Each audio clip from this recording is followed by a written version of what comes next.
तो दोस्तों अभी समय आ चुका है कि 125 सीसी वाले बेस्ट टॉप 5 बाइक्स का जो है ना तो वो अभी वीडियो बनाया जाए। वैसे ये जो वीडियो है ना तो इसके अंदर आपको जो मैं बेस्ट टॉप 5 बाइक्स जो मैं बोलने वाला हूँ 125 सीसी कैटेगरी के अंदर, तो इसमें आपको देखने को मिलेगा बेस्ट लुकिंग और उसके ही साथ साथ जो माइलेज है तो वो भी बेस्ट वाला, और इसके ही साथ साथ जो पावर भी है तो वो भी बेस्ट, और इसके अलावा फीचर में तो कूल तो है ही। बाकी वीडियो को आगे पूरा देखते रहना। तो मैं हूं अंकुन कर्मकार, आप देख रहे हो कर्मकर ब्लॉग्स। तो वीडियो को पूरा देखते रहना। शुरू करते हैं आज के वीडियो।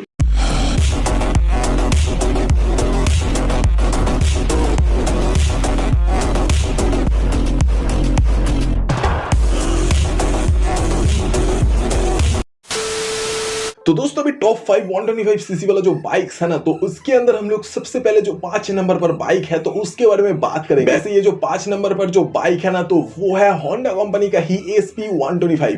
वैसे दोस्तों इसके लुक्स के बारे में अगर बात किया जाए, भाई इसका भी जो लुक्स है तो वो भी मॉडर्न तरीके का लुक्स है, जो कि देख ही सकते होंगे बहुत ज्यादा शार्प लुक के साथ में ही है। बाकी ये जो बाइक है ना तो इसके अंदर आपको जो पावर है तो वो भी ठीक ठाक देखने को मिलेगा। मतलब कि होंडा SP 125 के अंदर आपको जो इंजन है ना तो इसके भी अंदर आपको 125 सीसी वाला ही कुछ देखने को मिलेगा, जो कि ऑयल कूल वाला तो नहीं लेकिन है एयर कूल वाला ही इंजन है। और ये जो इंजन मैक्सिमम पावर प्रोड्यूस करता है ना तो वो है 10.7 bhp पर। ये वाला इंजन जो मैक्सिमम टॉर्क प्रोड्यूस करता है तो वो है 10.9 Nm। बाकी 5 स्पीड वाला जो गियर बॉक्स है तो वो इस वाले इंजन के साथ में देखने को मिलेगा। मतलब पावर जो है तो वो तो ठीक ठाक दिया गया ही है। बाकी इस वाले बाइक के बारे में बोला कुछ यही जाता है कि 60 से लेके ऑलमोस्ट 70 kmpl के अंदर अंदर जो माइलेज है तो वो कुछ दे देता है ये बाइक, मतलब 1 लीटर पेट्रोल में। और इसके अलावा तो ये भी कुछ सीन है कि भाई ये जो बाइक है ना तो इसके अंदर आपको देखने को मिलेगा जो ब्रेकिंग सिस्टम तो वो भी है डिस्क ब्रेक के साथ में जो कॉम्बाइंड ब्रेकिंग सिस्टम है तो वो, और इसके अलावा लाइट्स का भी जो सेटअप है तो वो भी आपको देखने को मिलने वाला है LED के ही अंदर अंदर। और इसके साथ साथ तो ये भी है कि इस वाले बाइक के अंदर ना आपको एक पूरे ही तरीके से डिजिटल वाला मीटर कंसोल देखने को मिलेगा, जिसके अंदर आपको जो ये गियर पोजिशनिंग इंडिकेटर है तो यही हाईलाइटेड वाला एक पार्ट है इस वाले बाइक में। लेकिन वैसे दोस्तों अगर देखा जाए नंबर 4th पोजीशन की तरफ, तो भाई नंबर 4th पे जो बैठा हुआ है ना तो वो है बजाज का ही पल्सर NS 125। वैसे दोस्तों ये जो मॉडल है ना तो इसको मैंने इसी वजह से रखा क्योंकि भाई देखो इस वाले मॉडल का जो इंजन है ना तो ये थोड़ा सा पावरफुल है दूसरे वाले इंजन के मुकाबले, मतलब 125 सीसी वाले दूसरे कंपनी के। मतलब कि बजाज पल्सर NS 125 के अंदर आपको जो इंजन देखने को मिलेगा ना तो ये पहले बात तो एक 125 सीसी वाला एक एयर कूल इंजन है, जो कि भाई आपको देखने को मिलेगा जो मैक्सिमम पावर प्रोड्यूस करते हुए तो वो ऑलमोस्ट 12 bhp के अंदर अंदर जो है तो वो ही। और इसके ही साथ ये वाला इंजन जो मैक्सिमम टॉर्क प्रोड्यूस करता है ना तो वो भी है ऑलमोस्ट 11 Nm। बाकी तो 5 स्पीड का जो गियर बॉक्स है तो वो इस वाले इंजन के साथ में देखने को मिलता है। और इसके अलावा अगर देखा जाए बजाज पल्सर NS 125 के ब्रेकिंग सिस्टम के बारे में, तो भाई डिस्क ब्रेक के साथ में आपको जो कॉम्बाइंड ब्रेकिंग सिस्टम है तो यही कुछ देखने को मिलेगा।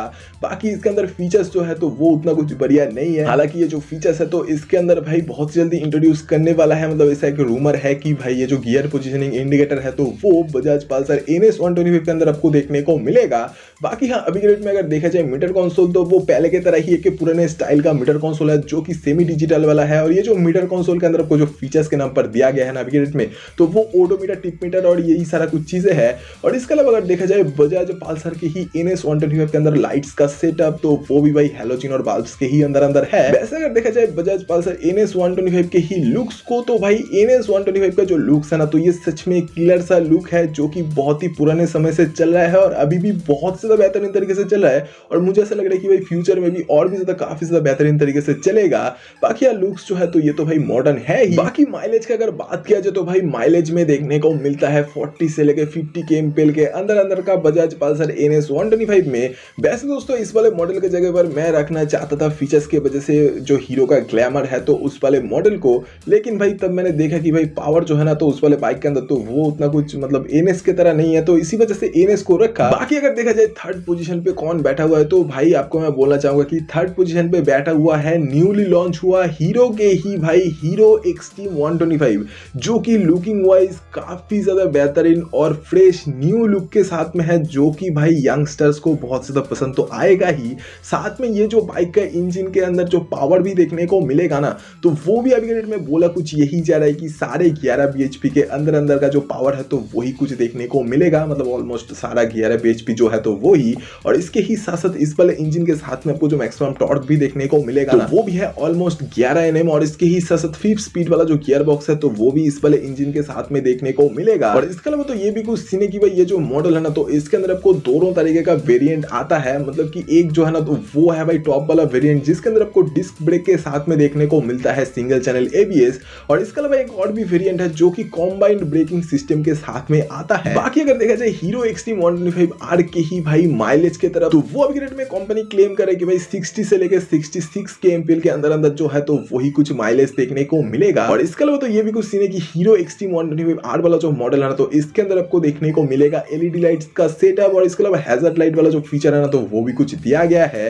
बाकी अगर देखा जाए हीरो एक्सट्रीम 125 के आर वाले मॉडल की तरफ तो इसके अंदर आपको देखने को मिलेगा कि पूरे ही तरीके से डिजिटल वाला मीटर कंसोल जिसके अंदर आपको देखने को मिलेगा ब्लूटूथ नेविगेशन कनेक्टिविटी जो है तो वो भी। और इसके ही साथ तो ये भी है कि भाई नंबर 2 पर जो बैठा हुआ है ना तो वो है भाई हमारा प्यारा टीवीएस का ही टीवीएस रेडियर 125। वैसे दोस्तों टीवीएस रेडियर 125 के ही टॉप वाले मॉडल के बारे में ही अभी हम लोग बात करने वाले हैं। और वैसे टॉप वाले मॉडल में ही जो फीचर्स है ना तो वो असल में देखने को मिलता है, मतलब कि राइडिंग मोड से लेके ब्लूटूथ नेविगेशन कनेक्टिविटी और इसके ही साथ साथ जो भाई देखने को मिलता है मीटर कंसोल में भी जो थीम वगैरह अलग से तो वो भी, मतलब कि ये जो टीवीएस रेडियर 125 के ही टॉप वाले मॉडल में जो मीटर कंसोल देखने को मिलता है ना तो ये पूरे तरीके से कलरफुल वाला मीटर कंसोल है जिसके अंदर आपको मैंने तो बता ही दिया क्या क्या कुछ फीचर्स देखने को मिलता ही है। साथ में जो पावर भी देखने को मिलता है ना टीवीएस रेडियर 125 तो ये है भाई ऑलमोस्ट 11.5 bhp पर। इसके ही साथ साथ इसके अंदर आपको जो मैक्सिमम टॉर्क देखने को मिलता है ना तो ये भी है ऑलमोस्ट 11 Nm। बाकी 5 स्पीड वाला जो गियर बॉक्स है तो वो भी टीवीएस रेडियर 125 में देखने को मिलता है। बाकी तो टीवीएस रेडियर 125 का जो इंजन है ना तो ये एक 3 वाल्व वाला इंजन है जो कि single cylinder air cool plus oil cool वाला ही इंजन है 125 सीसी वाला।